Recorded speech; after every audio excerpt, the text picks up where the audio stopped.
तारीख की आंखों ने वो मंजर भी देखे हैं, लम्हों ने खता की थी, सदियों ने सजा पाई है। ये शेर आज के हमारे टॉपिक पे एकदम फिट बैठता है। आज का जो टॉपिक है ये दुनिया का सबसे डिस्प्यूटेड टॉपिक है, इजराइल फिलिस्तीन कॉन्फ्लिक्ट। लेकिन आज जब मैं ये वीडियो शूट कर रहा हूं तो मुझे ये समझ में नहीं आ रहा कि इस टॉपिक को मैं कौन सी कैटेगरी में रखूं। बहुत सारे लोगों ने इसे करंट अफेयर्स में डाल रखा है। समाचारों में आप लोग देख रहे होंगे गाजा एयर स्ट्रिप के ऊपर जो हमले हो रहे हैं उनमें इजराइल के रॉकेट्स समाचार में बहुत फैले हुए हैं। आयरन डोम की चर्चा आप लोगों ने खूब सुनी होगी। कई लोग इसे यहूदी और मुसलमान कन्फ्लिक्ट के तौर पर भी देख रहे हैं। सच्चाई क्या है समझना पड़ेगा, और इसी सच्चाई को समझने के लिए एक सेंटेंस आपके जहन में होना चाहिए कि history is the mother of all the disputes and all the subjects. आज इस दुनिया में जो भी कन्फ्लिक्ट हैं, जो भी झगड़े हैं, वो कहीं ना कहीं इतिहास के गर्भ से ही निकले हुए होंगे।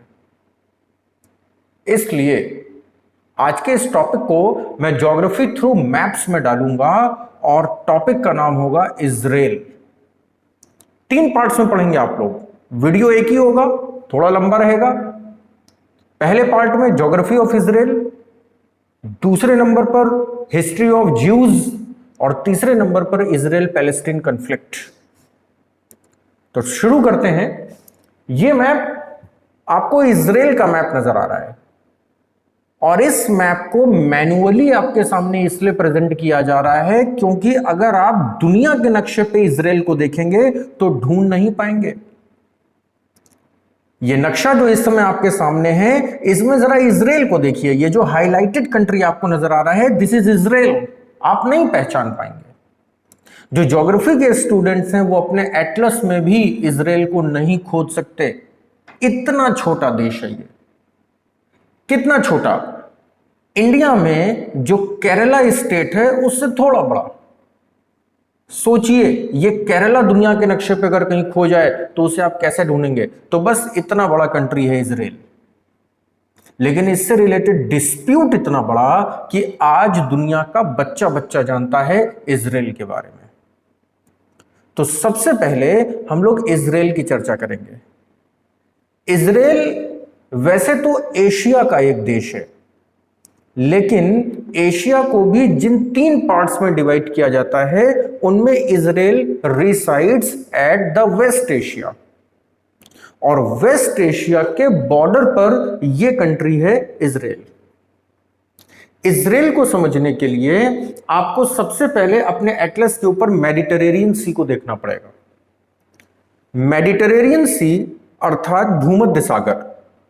इसका नाम भूमध्य सागर इसलिए रखा गया क्योंकि दुनिया के बीचों बीच है मेडिटेरेनियन, भूमध्य, पृथ्वी के बीच में, और भूमध्य सागर के ईस्टर्न कोस्ट पर स्थित है यह कंट्री जिसका नाम है इजराइल। 14 मई 1948 को इस देश की स्थापना हुई थी। मेडिटेरेनियन सी के कोस्ट पर इजराइल, इजराइल के नीचे लेफ्ट साइड में आपको यहां पे कंट्री नजर आ रहा है इजिप्ट, जिससे इजराइल का लंबे समय तक कॉन्फ्लिक्ट रहा। और इजराइल की ज्योग्राफी जो काफी क्रिस क्रॉस है, इसको समझने के लिए आपको इस मैनुअल मैप का ही सहारा लेना पड़ता है, जिसमें ये ग्रीन शेडेड पोर्शन जो आपको नजर आ रहा है ये इजराइल है। इजराइल के नॉर्थ में कंट्री है जिसका नाम है लेबनान। अगर हम क्लॉकवाइज आगे बढ़ेंगे तो लेबनान के बाद में अगला कंट्री आता है सीरिया। हालांकि सीरिया जो कंट्री है इसका एक बड़ा पार्ट जिसको हम लोग गोलन हाइट्स के नाम से जानते हैं, गोलन की पहाड़ियों के नाम से जानते हैं, इस पर आज इजराइल का कब्जा है। सीरिया से जब आप नीचे उतरते हैं तो इजराइल अपना मैक्सिमम बॉर्डर जो शेयर करता है वो जॉर्डन नाम के कंट्री के साथ शेयर करता है। जॉर्डन के बाद जब नीचे आएंगे तो साउथ में आपको यहां पर मिलेगा रेड सी, और रेड सी के टॉप पर द गल्फ ऑफ अकाबा, अकाबा की खाड़ी जो कि साउथ में इजराइल का बॉर्डर क्रिएट करती है। जैसे ही आप वेस्ट में आएंगे तो वेस्ट में इजराइल का बॉर्डर बनाता है इजिप्ट, और मोस्ट वेस्ट में मेडिटेरेनियन सी। तो ये है इजराइल की ज्योग्राफी। इसको क्लॉकवाइज क्वेश्चन के रूप में UPSC, UPPSC, NDA, CDS commandant जैसी परीक्षाएं आपसे पूछ सकती हैं क्वेश्चन कि among which one of these countries does not shares the border with the Israel, या among which one of the country shares the border with the Israel. तो आपको इजराइल की ज्योग्राफी की अच्छी समझ होनी चाहिए। एक बार क्लॉकवाइज फिर से देख लीजिए। सबसे पहले नंबर पर है लेबनान, दूसरे नंबर पर है सीरिया, तीसरे नंबर पर है जॉर्डन, चौथे नंबर पर है गल्फ ऑफ अकाबा, पांचवें नंबर पर है इजिप्ट, और फिर है मेडिटेरेनियन सी। तो इन सारे देशों से ये छोटा सा देश इजराइल घिरा हुआ है। कितना छोटा? अभी मैंने आपको बताया कि इंडिया में केरला के बराबर, केरला से थोड़ा सा बड़ा। What is the capital? Israel की कैपिटल है यरूशलेम। ये जो रेड कलर का पॉइंट आपको नजर आ रहा है, दिस इज यरूशलेम। लेकिन दुनिया के बहुत सारे ऐसे देश हैं जो यरूशलेम को इजराइल की कैपिटल नहीं मानते। क्यों नहीं मानते? बिकॉज यरूशलेम इज अ डिस्प्यूटेड सिटी। तो फिर इजराइल की एडमिनिस्ट्रेटिव कैपिटल क्या है? The administrative capital of the Israel is Tel Aviv. यहां पर एयरपोर्ट भी है और मेडिटेरेनियन कोस्ट पर स्थित है एक छोटा सा खूबसूरत सा शहर जिसका नाम है टेल अवीव, जो कि इजराइल की एडमिनिस्ट्रेटिव कैपिटल है। इसके अलावा इजराइल के कुछ फिजिकल फीचर्स भी हैं जो आपको जान लेने चाहिए। जैसे इजराइल और जॉर्डन के बॉर्डर पर है one of the most important sea which is called Dead Sea, मृत सागर। आपने खूब सुना होगा मृत सागर के बारे में। तो why it is called Dead Sea? आप डेड सी की जरा इस तस्वीर को देखिए, और इस तस्वीर में आपको ये डेड सी कुछ ऐसा नजर आएगा जैसे पानी के अंदर, समंदर के अंदर बर्फ के पहाड़ हैं। दरअसल ये बर्फ के पहाड़ नहीं है, ये नमक के पहाड़ हैं। ओशिनोग्राफी में आप लोग पढ़ेंगे, एक टर्म होता है सैलिनिटी, लवणता। और सैलिनिटी का मतलब होता है समुद्र के पानी में, महासागर के पानी में नमक की मात्रा। 25 ग्राम पर 1000 ml, ये एक सामान्य सैलिनिटी होती है। इतनी सैलिनिटी हर ओशन में होती है। समंदर का पानी खारा होता है, आप अच्छी तरीके से जानते हैं। लेकिन अगर 25 ग्राम पर 1000 ml से ज्यादा नमक हो जाए या कम नमक हो जाए, then it is called salinity. Salinity दुनिया में सबसे ज्यादा कहां पाई जाती है? तो ट्रॉपिकल रीजन पे पाई जाती है, हाई प्रेशर बेल्ट के ऊपर पाई जाती है, and the Dead Sea locates on the high pressure belt. चूंकि लैंड लॉक भी है, इवेपोरेशन होता है। जब सूरज की रोशनी पड़ेगी, गर्मी होगी, तो पानी जल वाष्प बन के ऊपर जाएगा, और जब इवेपोरेशन होगा तो पानी तो ऊपर उड़ जाएगा लेकिन नमक नीचे बैठता चला जाएगा। ट्रॉपिकल एरियाज में इवेपोरेशन ज्यादा होता है, इसलिए सैलिनिटी ज्यादा पाई जाती है। टेम्परेट रीजन्स में इवेपोरेशन कम होता है, इसलिए वहां पे सैलिनिटी कम पाई जाती है। लेकिन दुनिया में सबसे ज्यादा पाई जाती है डेड सी में। अब प्रश्न उठता है कि सैलिनिटी का डेड से क्या संबंध है? क्यों इसे डेड कहा जाता है? 25 ग्राम नमक अगर 1 लीटर पानी में है तो यह सामान्य लवणता है। अगर 480 ग्राम नमक 1 लीटर पानी में डाल दिया जाए तो पानी बहुत गाढ़ा हो जाएगा। 480 ग्राम पर 1000 ml, this is the value of salinity in the Dead Sea. बचपन में कभी आपने पढ़ा होगा कि कोई भी व्यक्ति पानी में क्यों डूब जाता है? क्योंकि व्यक्ति का वजन पानी के वजन से ज्यादा होता है, इसलिए डूब जाता है। फर्ज कीजिए कि पानी भारी हो जाए और उसके ऊपर व्यक्ति जो है वो हल्का हो जाए, तो क्या वो डूबेगा? कभी नहीं डूबेगा। पानी के वॉल्यूम के बराबर आपने अगर अपना वेट इक्वल नहीं किया तो आप नहीं डूबेंगे। डेड सी में एग्जैक्टली यही होता है। 1 लीटर पानी में 480 ग्राम नमक, कैसे डूबेगा कोई व्यक्ति? यही रीजन है कि ये दुनिया का इकलौता ऐसा सागर है जिसमें आप पानी के ऊपर चल सकते हैं। देखिए टूरिस्ट घूम रहे हैं, पानी के ऊपर चल रहे हैं। कोई भी चीज कभी डूब नहीं सकती डेड सी में। और जब इतना ज्यादा नमक होगा इस पानी में, तो क्या यहां पे लाइफ पॉसिबल होगी? नो। इवन बैक्टीरिया तक नहीं रह सकता है। तो यहां पे लाइफ नहीं है due to the saline water. This is called Dead Sea. तो ये इजराइल का सबसे इंपॉर्टेंट फिजिकल फीचर है जो कि कंपटीशन की दृष्टि से आपके लिए आवश्यक होता है।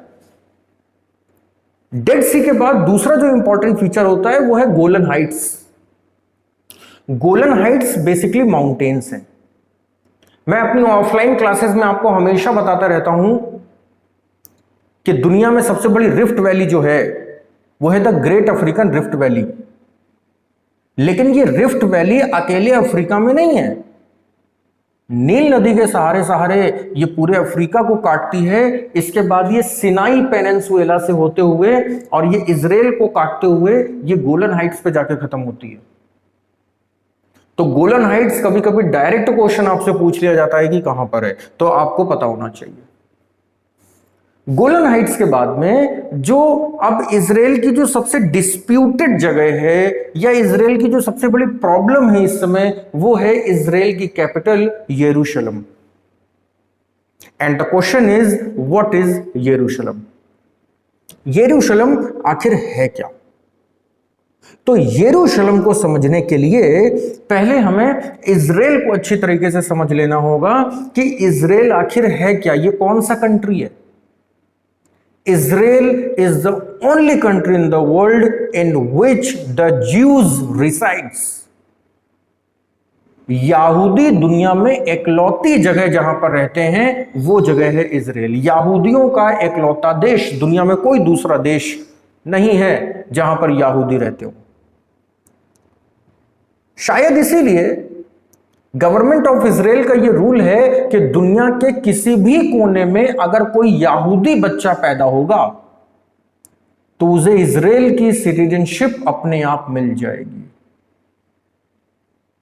और इजराइल का खतरा इतना बड़ा कि पाकिस्तान के पासपोर्ट पे लिखा होता है कि इस पासपोर्ट को कैरी करने वाला व्यक्ति इजराइल नहीं जा सकता। और ये पाकिस्तान नहीं, ये दुनिया के हर उस देश की समस्या है जो कि रैडिकल इस्लामिज्म थॉट्स रखता है। इजराइल की लैंग्वेज है हिब्रू, जो कि दुनिया की सबसे पुरानी लैंग्वेजेस में से एक है। खत्म हो गई थी, कोई जानता भी नहीं था कि हिब्रू क्या है। लेकिन इजराइल के फॉर्मेशन हो जाने के बाद 1948 में गवर्नमेंट ऑफ इजराइल ने हिब्रू को प्रिजर्व किया और आज इजराइल में एजुकेशन के ऊपर इनकी जीडीपी का 4% खर्च किया जाता है और हिब्रू लैंग्वेज सीखने के लिए बहुत सारे स्कॉलरशिप्स और रिसर्च एंड डेवलपमेंट प्रोग्राम्स भी चलाए जाते हैं। गवर्नमेंट टाइप की बात करेंगे तो इजराइल के अंदर डेमोक्रेसी है और यहां पर भी पार्लियामेंट्री डेमोक्रेसी है जैसे कि इंडिया में है। पार्लियामेंट है, वो रूल बनाती है, प्राइम मिनिस्टर अपनी कैबिनेट से उसको अप्लाई करवाता है और सबसे ऊपर होता है प्रेसिडेंट। तो कौन है president? Reuven Rivlin. Prime minister Benjamin Netanyahu. ये दोनों नाम आपको याद रखने चाहिए। इजराइल की इकोनॉमी कैसे चलती है? जब ये इतने सारे खतरों में है तो इनकी इकोनॉमी कैसे चलती है? इनकी इकोनॉमी चलती है एक्सपोर्ट से, इनकी इकोनॉमी चलती है सर्विस सेक्टर से। इन्होंने पीने के पानी के लिए समंदर के पानी का यूज किया है और दुनिया के इकलौते देश हैं जो खारे पानी को मीठा बना के पी रहे हैं। एग्रीकल्चर करते हैं, रबर का जबरदस्त प्रोडक्शन करते हैं, सॉफ्टवेयर्स बनाते हैं, एजुकेशन देते हैं। दुनिया भर की फिल्मों की शूटिंग्स इजराइल में होती हैं। हीरो की कटिंग एंड पॉलिशिंग का दुनिया का सबसे बड़ा सेंटर है इजराइल। और छोटे वेपन्स के मामले में इजराइल दुनिया में पहले नंबर पर है, ये तो आप जानते ही होंगे। कहने का मतलब यह है कि ये छोटा सा देश जिसकी आबादी आज 9.3 मिलियन 93 लाख है, 2 कानपुर मिला दीजिए बन गया इजराइल। ये पूरी दुनिया को टेक्नोलॉजी बेच रहे हैं। क्यों? ड्यू टू द रिलीजन, और इनका रिलीजन है ज्यूज, यहूदी। तो इस तरीके से हम लोगों ने इजराइल की ये पूरी पूरी फिजिकल लोकेशन और ज्योग्राफी को समझ लिया। ज्योग्राफी के बाद अब अगला प्रश्न यह होता है कि आखिर ये यहूदी कौन है। मैं कई दिनों से लगातार देख रहा हूं कि लोग इस चीज के ऊपर डिस्कशन तो कर रहे हैं कि गलती किसकी है, इजराइल की गलती है कि पैलेस्टीन की गलती है, लेकिन यह किसी को नहीं पता कि यहूदी कौन होते हैं। हमेशा मैं ये बात बताता रहता हूं, निजी तौर पर भी मेरा मानना है कि इस दुनिया में धर्म के नाम पर ही सबसे बड़े झगड़े होते हैं। आप इस दुनिया की किसी भी बड़ी प्रॉब्लम को उठा लीजिए, चाहे वो टेररिज्म हो, चाहे वो आज इजराइल पैलेस्टीन कॉन्फ्लिक्ट हो, इसके बैकग्राउंड में क्या है? रिलीजन, धर्म, धर्म यहूदी। तो पहले हम लोग ये समझेंगे कि ये यहूदी आखिर होते कौन है। आप लोगों ने अगर मेरी इस्लाम की पूरी सीरीज को देखा है, अगर नहीं देखा तो देख लीजिए। तो इस्लाम की सीरीज में मैंने आपको बताया है कि Islam is not any religion, it is the way of living. और ये एक पूरी चेन है, the chain of religions which is called Abraham religion. धर्म का नाम अब्राहिम है और उसी से मेजर 3 रिलीजन निकले हुए हैं। चूंकि दुनिया के सबसे आखिरी प्रॉफिट जो है वो प्रॉफिट मोहम्मद हुए, धर्म के नाम पर जो सबसे आखिरी किताब इस दुनिया में लिखी गई वो कुरान हुई, इसलिए कुरान में जो ऑथेंटिक बातें लिखी हुई हैं उसके अनुसार जो प्रॉफिट मोहम्मद थे वो लास्ट थे। He was last profit, not first. तो फर्स्ट कौन था? पहले प्रॉफिट थे अब्राहिम, और अब्राहिम वो शख्स हैं जिनके बारे में कहा जाता है कि इस दुनिया की शुरुआत उन्होंने करी। चूंकि अब्राहिम सर्वमान्य एक ऐसे व्यक्ति हुए, एक ऐसे शख्स हुए जिनके लिए हमारे पास एविडेंस तो नहीं है, but he was the creator. और अकॉर्डिंग टू कुरान बहुत सारे जो प्रॉफिट्स आए उनका हिसाब रखना तो पॉसिबल नहीं है, इसलिए मेजर 4 प्रॉफिट्स को माना जाता है। इनमें पहले नंबर पर है खुद अब्राहिम, दूसरे नंबर पर आते हैं मोजेस, तीसरे नंबर पर आते हैं जीसस, और आखिरी नंबर पर आते हैं मोहम्मद। तो जिन लोगों ने, अब्राहिम को तो सभी मानते हैं, लेकिन अब्राहिम के बाद जिन लोगों ने मोजेस को माना, मूसा को माना, वो कहलाए यहूदी। जिन लोगों ने जीसस को माना वो कहलाए क्रिश्चियन, और जिन लोगों ने प्रॉफिट मोहम्मद को माना वो कहलाए मुस्लिम। तो एक तरीके से देखा जाए तो चाहे मुस्लिम हो, चाहे क्रिश्चियन हो और चाहे ज्यूज हो, ये है तो एक ही ब्रांच के। तो फिर इनमें झगड़ा क्यों है? इनमें झगड़े को समझने के लिए आप इसे इस तरीके से समझिए कि जो यहूदी हैं, जो ज्यूज हैं, उनका यह मानना है कि ज्यूज के जो रिलीजियस प्लेस हैं वो यरूशलेम के अंदर हैं। मोसेस यहीं यरूशलेम में हुए, मोसेस ने यहीं यरूशलेम के अंदर अपने धर्म का प्रचार प्रसार किया, और मोसेस ने इसी यरूशलेम के अंदर ज्यूस को एक आधिकारिक धर्म के रूप में पहचान दिलवाई। तो ज्यूस के लिए, यहूदियों के लिए यरूशलेम तो बहुत पवित्र जगह हो गई। अब बारी आती है क्रिश्चियंस की। क्रिश्चियंस का कहना है कि जीसस क्राइस्ट जहां पर पैदा हुए वो जगह भी यरूशलेम में है, और यरूशलेम के बिल्कुल पास ये जो आपको ब्लैक कलर का पॉइंट नजर आ रहा है, यहां पर जीसस पैदा हुए, और आज इस जगह को बेथलेहम कहा जाता है। इसके बाद मुस्लिम्स का कहना है कि प्रॉफिट मोहम्मद की जब डेथ हुई 632 एडी में। तो जब वो जन्नत नशी हुए, जब वो जन्नत की तरफ गए, तो उनके जन्नत जाने का रास्ता इसी यरूशलेम से होकर जाता था। मुसलमानों के जो मक्का और मदीना के बाद तीसरा सबसे पवित्र स्थान है, वो यही यरूशलेम है। तो जाहिर सी बात है कि ये तीनों धर्म यरूशलेम के ऊपर दावा भी करते होंगे। दुनिया का पहला टेंपल माउंट यहीं यरूशलेम में बनाया गया। दुनिया की पहली मस्जिद अल अक्सा यहीं यरूशलेम में बनाई गई, जिसको लेकर के आप लोग आजकल डिस्प्यूट भी देख रहे होंगे। अब ये तीनों धर्म अगर एक दूसरे से कोरिलेटेड हैं, एक ही फैमिली हिस्ट्री से हैं, तो इनके बीच में झगड़ा क्यों है? इनके बीच में झगड़े को समझने के लिए हमें करीब करीब 2000 साल से ज्यादा पीछे जाना पड़ेगा और एक कॉमन सेंस का यूज करते हुए इस बात को समझना पड़ेगा कि जब जीसस क्राइस्ट पैदा हुए होंगे, जब ईसा मसीह बेथलेहम में पैदा हुए होंगे, तो यरूशलेम और इसके आसपास के रीजन में शासन किसका होगा?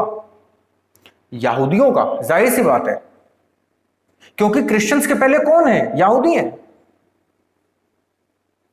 और जीसस को क्रूसीफाई किया गया, उनको सूली पे चढ़ाया गया। तो उनको सूली पे किसके शासन में चढ़ाया गया?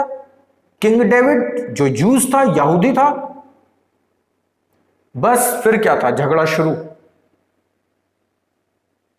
कहने वाले ये भी कहते हैं, एविडेंस की बात नहीं कर रहा हूं, कहने वाले ये भी कहते हैं कि जब जीसस का क्रूसिफिकेशन हुआ, तो जिन लोगों ने राज दरबार में यह बात पहुंचाई थी कि जीसस को पकड़ लो, जीसस यहां पर है, वो भी ज्यूज थे और ज्यूज स्कॉलर्स थे। तो इसलिए क्रिश्चियंस का यह मानना है कि यहूदियों की वजह से जीसस को सूली पे चढ़ाया गया था और इसीलिए क्रिश्चियंस और ज्यूज एक दूसरे के दुश्मन हैं। क्रिश्चियंस अपने आप को दुनिया में सबसे ज्यादा सिविलाइज्ड समझते हैं। यूरोप का कहना है कि उसने पूरी दुनिया को सभ्यता सिखाई, इंडिया को भी सिविलाइज्ड किया। तो जब ये लोग इतने ही सिविलाइज्ड हैं और इतने ही कल्चर्ड हैं, तो इन्हें यह बात समझ में क्यों नहीं आती कि everything which is happening is written? There is no coincidence in the world. हमारे देश में, हिंदुस्तान में, आप किसी भी बच्चे से पूछ लीजिए कि कैकई अच्छी औरत थी कि बुरी, वो कहेगा अच्छी। क्यों अच्छी? क्योंकि कैकई ना होती तो राम वनवास कैसे जाते, और राम वनवास ना जाते तो रावण को कैसे मारते? This is called the culture of India because every negativity has a positivity.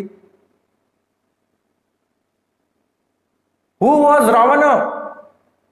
अच्छा आदमी था कि बुरा आदमी था? अरे अच्छा था, बुरा कैसे था? रावण की अच्छाई की वजह से राम ने उसका वध किया। तो एवरीथिंग इज इंटरकनेक्टेड। तो यह बात ईसाइयों को भी समझ लेनी चाहिए कि अगर जीसस को क्रूसीफाई ना किया जाता तो आज ईसाइयत दुनिया का सबसे बड़ा धर्म ना होती। किसने चुगली करी, किसने उनको क्रूसीफाई करने में हेल्प करवाई, it is not the matter of fighting. लेकिन ईसाइयों में और ज्यूज में इस बात को लेकर झगड़े तो हैं। अब बारी आती है क्रिश्चियंस की।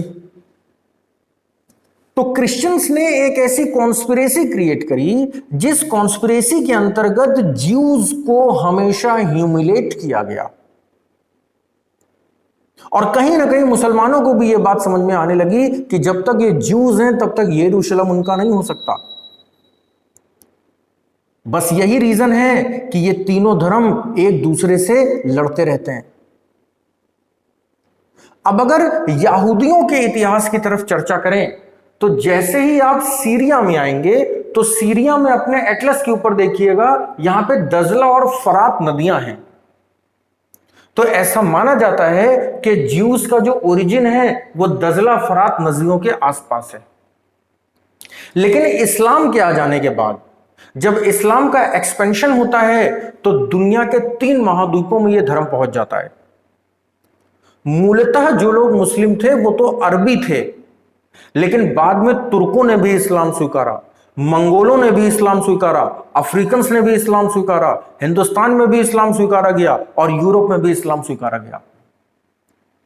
तो इस्लामिज्म का इस तेजी से एक्सपेंशन हुआ कि यहां पर रहने वाले ज्यूस के ऊपर खतरा मंडराने लगा और ज्यूस को अपना मूल निवास छोड़ना पड़ा और यहां से भागना पड़ा।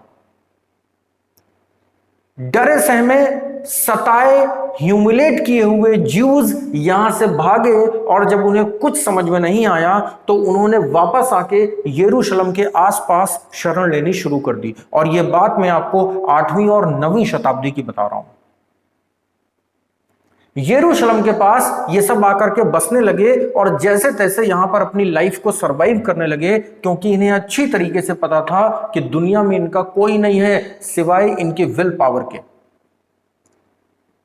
ज्यूस के अंदर एक खास बात है और वो खास बात है धारा की विपरीत दिशा में नाव चलाना। आप जानते हैं एल्बर्ट आइंस्टाइन कौन थे? ज्यूस। आपको पता है मार्क जुकरबर्ग कौन है? ज्यूस। कहने का मतलब यह है कि यहूदी टैलेंटेड होते हैं, बिजनेस माइंडेड होते हैं, बहुत होशियार होते हैं और वो किसी भी परिस्थिति में सरवाइव कर सकते हैं।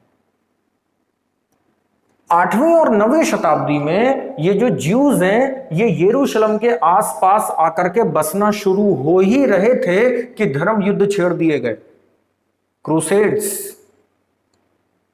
इस्लाम की बढ़ती हुई ताकत को देखकर यूरोप के अंदर जो कैथोलिक चर्च हैं उनमें एक खलबली मची। खलबली इस बात को लेकर कि कहीं ऐसा ना हो जाए कि इस्लामिज्म दुनिया का सबसे बड़ा धर्म बन जाए,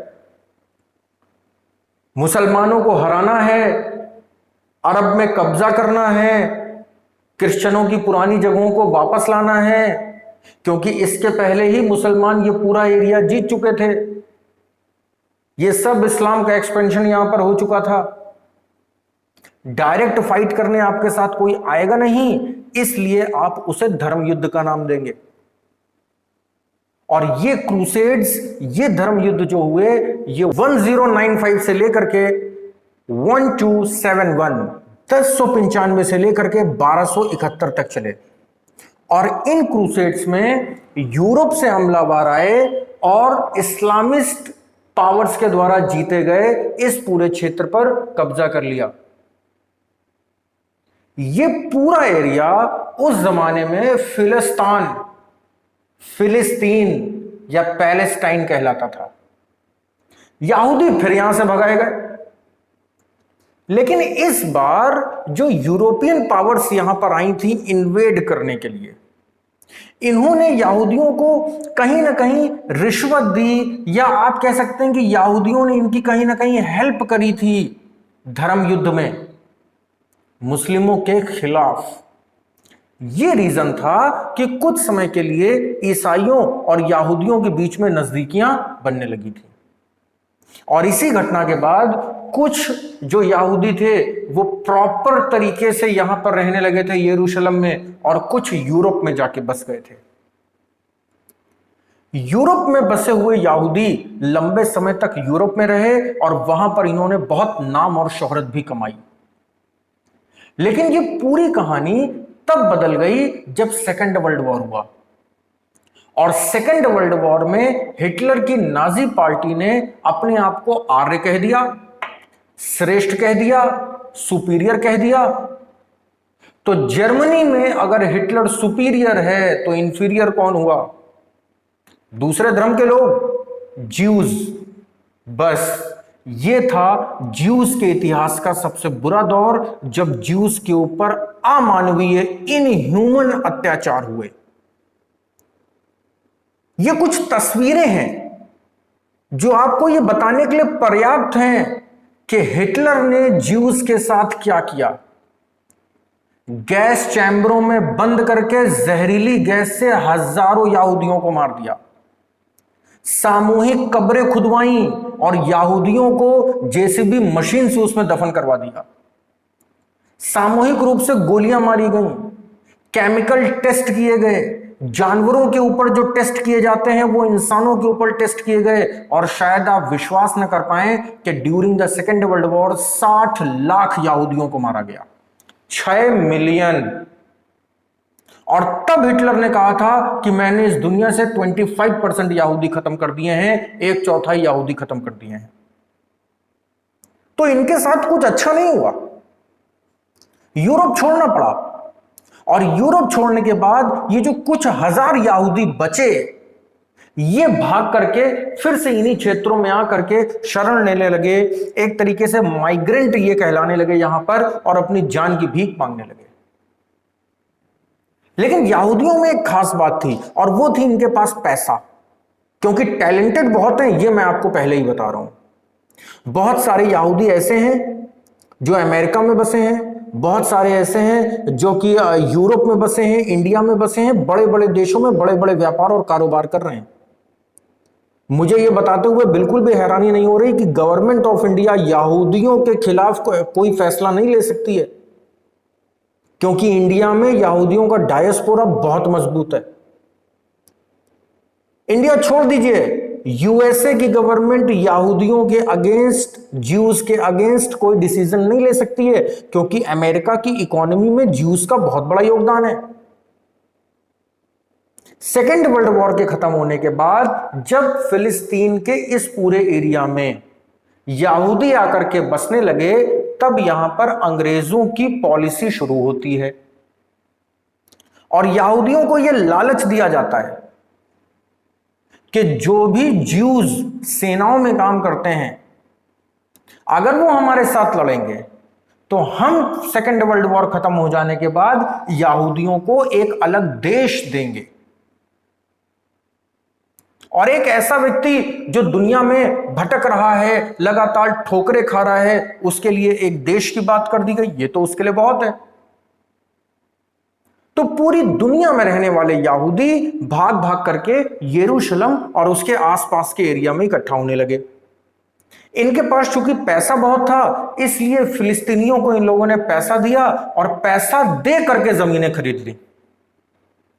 आप जरा इस मैप को देखिए, और इस मैप में आपको ये जो 4 मैप्स नजर आ रहे हैं, इनमें पहले मैप में 1912 यानी कि फर्स्ट वर्ल्ड वॉर के पहले का मैप देखिए, जिसमें आपको दिख रहा है कि इस पूरे पैलेस्टाइन एरिया में चंद यहूदी रहते हैं, मुट्ठी भर यहूदी रहते हैं। फिर देखिए सेकेंड वर्ल्ड वॉर के बाद का मैप, इसके बाद देखिए इजराइल के बनने के बाद का मैप, 1948 का मैप, और आज का मैप देखिए। पहले जहां मुट्ठी भर यहूदी थे, आज वहां पर मुट्ठी भर अरब बचे हुए हैं, और इस तरीके से यहूदियों ने एक पूरे देश पे कब्जा कर लिया। हालांकि यह देश पे जोर जबरदस्ती कब्जा नहीं किया गया। 14 मई 1948 को इजराइल को एक राष्ट्र के रूप में ब्रिटेन ने मान्यता दी, और मान्यता दिए जाने के बाद यह जो पूरा डिस्प्यूटेड एरिया था, इसको 2 भागों में डिवाइड कर दिया गया। एक भाग जो कि फिलिस्तीन को जाएगा, दूसरा भाग जो कि इजराइल को जाएगा।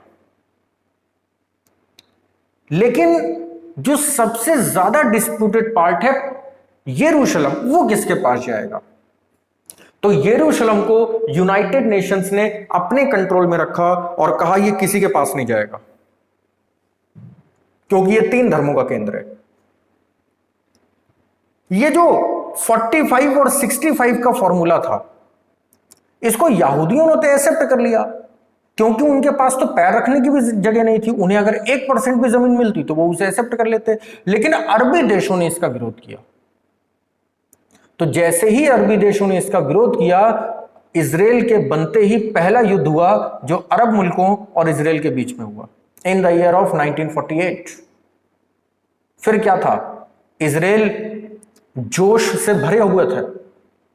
यहां के जो सैनिक हैं, यहां की जो आम जनता है, ये इस बात से फूले नहीं समा रही थी कि इनको एक देश मिल चुका है। हरा दिया अरबी देशों को, और इस हमले में सऊदी अरब तक हेल्प कर रहा था, हरा दिया गया।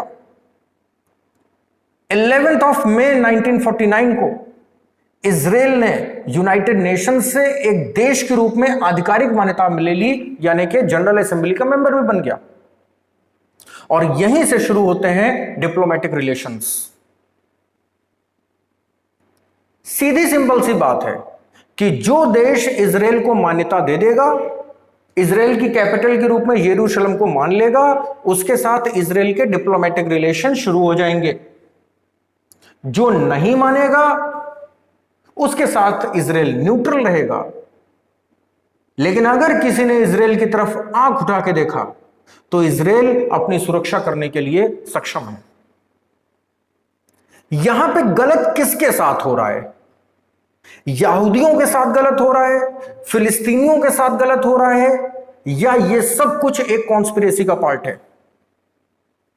क्या अरबी देश कभी ये चाहेंगे कि इस अरेबियन पेनिनसुला में कोई यहूदी मुल्क बने? नहीं। बस यही रीजन है कि सारे के सारे अरबी देशों की आंख में खटकता है ये इजराइल। इन्हीं अरबी देशों की सहायता से 1964 में यहां पर एक ऑर्गेनाइजेशन बनाया जाता है जिसको पीएलओ कहते हैं, पैलेस्टीन लिबरेशन ऑर्गेनाइजेशन। और यह ऑर्गेनाइजेशन तब से इजराइल और फिलिस्तीन के बीच के विवाद को सॉल्ट आउट करने की कोशिश कर रहा है। कभी हिंसा का भी सहारा लिया जाता है, कभी डिप्लोमेसी का भी सहारा लिया जाता है, लेकिन बात आज तक बनी नहीं है। अब समस्या यह है कि इतना छोटा सा इजराइल जो बना था, यह आज इतना बड़ा कैसा हो गया? तो जब जब इनके ऊपर हमला हुआ तब तब इन्होंने एक्सपेंड किया है। और इन्हीं हमलों में जो बहुत फेमस हमला है वो है द 6 डे वॉर, जो कि 5 जून 1967 को हुआ। अरबी देशों को लगातार यह बात नागवार गुजर रही थी कि इजराइल कैसे लगातार फिलिस्तीन की जमीन पर कब्जा करता चला जा रहा है, जबकि इजराइल का कहना यह था कि हमने पैसा देकर जमीन खरीदी है, हमें एक देश दिया गया है। Lebanon, Syria, Jordan, Egypt, including Saudi Arabia and Sudan, सारे अरबी मुल्कों ने इजराइल के ऊपर हमला कर दिया एक साथ। कब? 5 जून 1967। और इजराइल की डिफेंस फोर्सेस ने इन सारे मुल्कों को 6 दिन में पटक दिया, 6 दिन में हरा दिया। और इस युद्ध को द 6 डे वॉर कहते हैं इतिहास में। तब से किसी की हिम्मत नहीं हुई कि इजराइल की तरफ आंख उठा के देखे। लड़ाई 72 में भी हुई, लड़ाई 78 में भी हुई, लड़ाई 2006 में भी हुई, और लड़ाई 2021 में भी हो रही है। लेकिन हर बार जब इजराइल की संप्रभुता पे आंच आई तब तक इजराइल ने अपने आप को एक्सपेंड किया, इजराइल और शक्तिशाली होकर के उभरा। 93 लाख की आबादी वाला देश। और अगर मैं डिप्लोमेटिक रिलेशंस की बात करूं तो आज ये पूरी दुनिया 2 भागों में बटी हुई है। पहले हैं वो जो इजराइल के साथ हैं, जबकि उनका इजराइल से कोई लेना देना नहीं। दूसरे हैं वो जो पैलेस्टीन के साथ हैं, जबकि उनका पैलेस्टीन से कोई लेना देना नहीं। तो इन लोगों को यह बात समझ लेनी चाहिए कि 2020 में Bahrain, UAE, Sudan and Morocco, ये 4 देश इजराइल के साथ डिप्लोमेटिक रिलेशंस बना चुके हैं। अर्थात ये 4 इस्लामिक मुल्क यरूशलेम को इजराइल की कैपिटल के रूप में मान्यता दे चुके हैं। क्यों? क्योंकि बिना इजराइल के काम नहीं चलना। इसके पहले 1979 में इजिप्ट, यासिर अरफात के समय में और 1994 में जॉर्डन भी इजराइल के साथ डिप्लोमेटिक रिलेशंस बना चुके हैं। और जब भी दो कंट्रीज के बीच में डिप्लोमेटिक रिलेशंस होते हैं तो फिर वॉर लाइक सिचुएशन कभी नहीं बनती है, क्योंकि राजनयिक संबंध बन गए। तो कभी जिन दुश्मनों से घिरा हुआ करता था इजराइल, आज वो सारे दुश्मन तो उसके डिप्लोमेटिक पार्टनर हैं। और जिस सऊदी अरब के दम पर ये सारी बातें करी जाती हैं कि हमारा मसीहा सऊदी अरब है, वो सऊदी अरब खुद लिबरल हो चुका है। अब भूल जाइए उस सऊदी अरब को जो कभी गजवाए हिंद की बात करता था। अब भूल जाइए उस सऊदी अरब को जो कभी एक रेडिकल विचारधारा, एक रेडिकल थॉट की बात करता था। वहाबिज्म नहीं है अब इस दुनिया में, और जो मान रहा वो अनपढ़ है।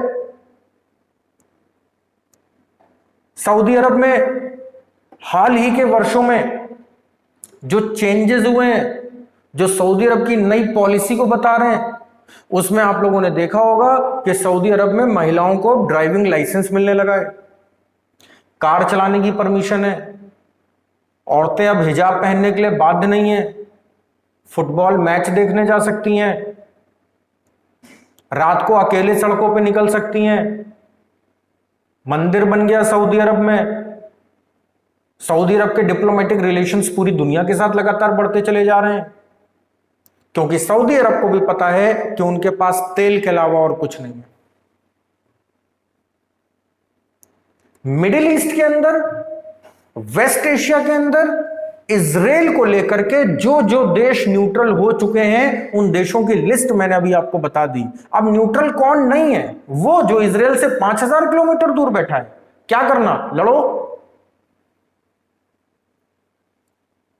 अब यहां पे प्रश्न ये नहीं है कि इजराइल सही है कि गलत, यहां पे प्रश्न ये है कि किसी भी मासूम की जान जाएगी तो ये गलत है, इनोसेंट मारा जाएगा, ये गलत है। इजराइल की एयर स्ट्राइक्स में अगर कोई बच्चा मारा जा रहा है, अगर कोई गर्भवती महिला मारी जा रही है, अगर कोई आम आदमी मारा जा रहा, तो ये गलत है। इस बात के लिए मैं इजराइल की निंदा करता हूं, हालांकि मैं कुछ होता नहीं हूं इजराइल की निंदा करने वाला। लेकिन हमास ने जो किया वो भी सही नहीं है। अब आज का अगर मैं करंट स्टेटस आपको बताऊं, तो ये जितना ग्रीन पोर्शन आपको नजर आ रहा है, ये सब इजराइल है। और पैलेस्टीन कहां है? एक तो ये रेड कलर पैलेस्टीन है, और इस रेड कलर को कहते हैं गाजा एयर स्ट्रिप, गाजा हवाई पट्टी।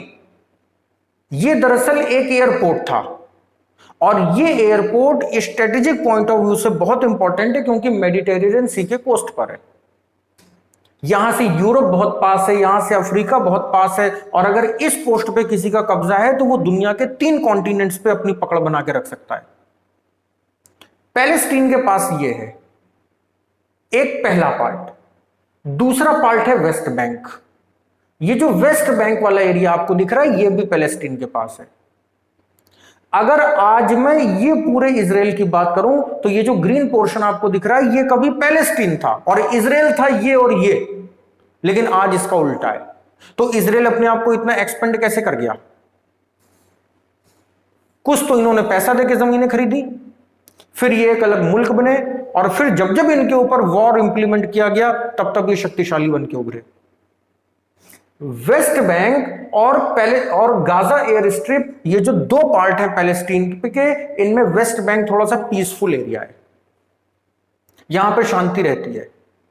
लेकिन ये जो गाजा एयर स्ट्रिप है, यहां पर एक्सट्रीमिस्ट थॉट के लोग रहते हैं, और उन लोगों ने मिलकर के एक टेररिस्ट ऑर्गेनाइजेशन बनाया हुआ था जिसको हमास के नाम से जाना जाता है, हमास मिलिशिया।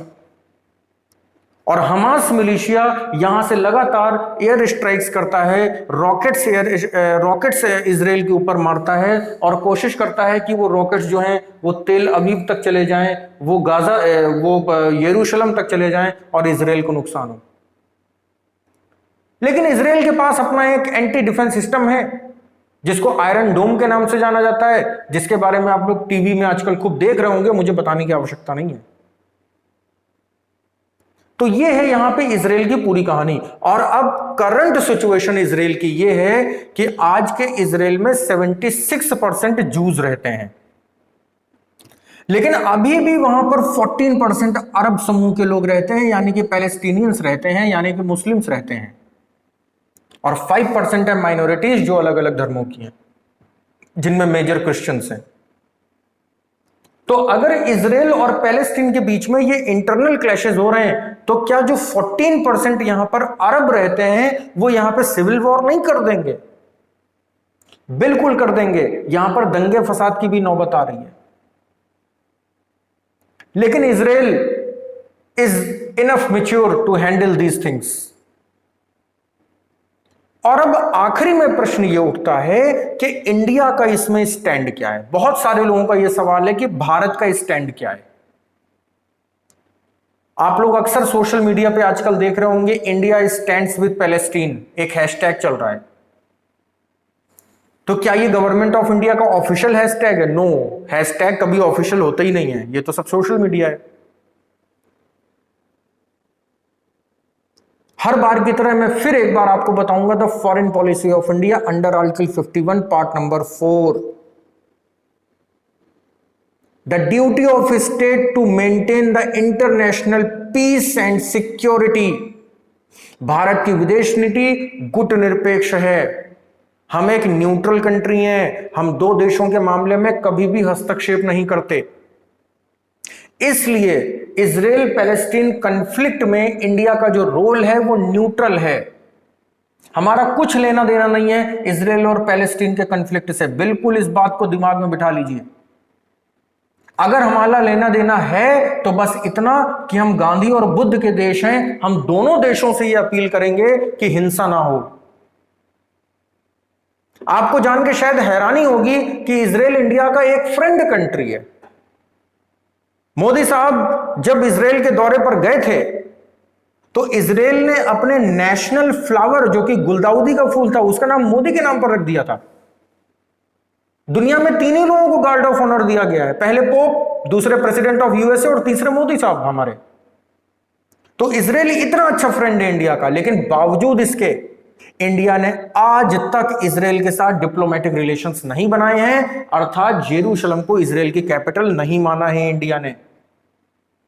प्रोफेशनल रिलेशन अलग हैं हमारे, पर्सनल रिलेशन अलग हैं हमारे।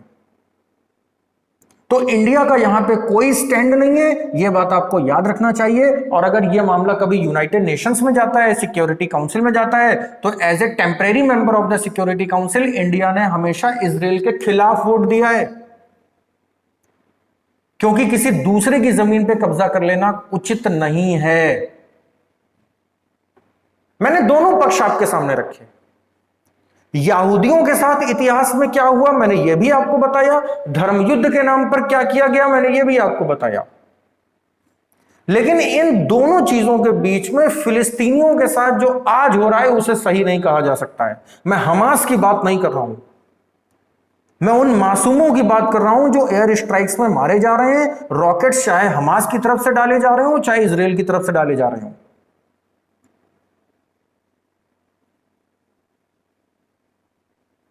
और अंत में भारत अगर इजराइल को सपोर्ट कर दे तो क्या होगा? भारत अगर इजराइल को सपोर्ट कर दे तो हमारी अंतरराष्ट्रीय छवि पानी में मिल जाएगी, क्योंकि आज इजराइल जो फिलिस्तीन के साथ कर रहा है वही पाकिस्तान पाक ऑक्यूपाइड कश्मीर में हिंदुस्तान के साथ कर रहा है, वही चाइना अक्साई चाइना में हिंदुस्तान के साथ कर रहा है। आज अगर भारत इजराइल को सपोर्ट करता है तो इसका मतलब इंडिया सपोर्ट कर रहा है पाकिस्तान को और इंडिया सपोर्ट कर रहा है चाइना को। अंदर ही अंदर भले ही भारत और इजराइल की गवर्नमेंट की बातें होती हों कि पहले हम पीओके और अक्साई चाइना ले लें फिर हम तुम्हें पूरा फिलिस्तीन दिलवा देंगे, लेकिन ऑफिशियली ऐसा कहीं कुछ नहीं है। तो इंडिया की फॉरेन पॉलिसी यहां पर न्यूट्रल हो जाती है। आशा करता हूं कि संक्षेप में यह पूरा टॉपिक आपको समझ में आ गया होगा, और इस पूरे टॉपिक के संक्षेप का मतलब है कम से कम 1 घंटा। हालांकि अगर मैं इसके ऊपर पूरी सीरीज बनाने की कोशिश करता तो यहूदियों के ऊपर एक अलग लेक्चर होता, क्रूसेड्स के ऊपर एक अलग लेक्चर होता, इस्लाम के एक्सपेंशन के ऊपर एक अलग लेक्चर होता, यूरोप के अंदर ज्यूज के साथ जो अत्याचार हुए उस पर एक अलग लेक्चर होता। तो उतना फायदा आपको नहीं है। ये सब टॉपिक सुनने में तो इंटरटेनिंग लग सकते हैं, आप लोग इस समय खूब सोशल मीडिया और इंटरनेट पे देख रहे होंगे ये सारे टॉपिक्स, तो ये सुनने में इंटरटेनिंग लग सकते हैं, टीवी में समाचारों में देखने में इंटरटेनिंग ले सकते हैं, कुछ लोगों को मजा आती होगी, कुछ लोगों को दुख लगता होगा, लेकिन these topics are not related to your syllabus. आपके सिलेबस से इसका कुछ लेना देना नहीं है। आयरन डोम क्या होता है, आयरन डोम की टेक्नोलॉजी क्या है, यूपीएससी नहीं पूछेगी। यूपीएससी पूछेगी रिफ्ट वैली जो गोलन हाइट तक जाती है, जो लेक्चर के स्टार्टिंग में बता दिया आपको। यूपीएससी पूछेगी सैलिनिटी, वो इजराइल के अंदर है सबसे ज्यादा। यूपीएससी पूछेगी यहां से क्वेश्चंस ज्योग्राफी से, जियोपॉलिटिकल स्टडी से, ये बता दिया आपको। फिर भी अगर आपको लगता है कि इसमें और कोई डिस्कशन करना चाहिए तो आप कमेंट बॉक्स में बताइए, मैं उस पर आपको कुछ ना कुछ बताने की कोशिश करूंगा। तो आज की चर्चा को यहीं समाप्त करेंगे, फिर किसी नए देश के साथ हम लोग नई क्लास में मिलेंगे। तब तक के लिए पढ़ते रहिए, सीखते रहिए। Thank you.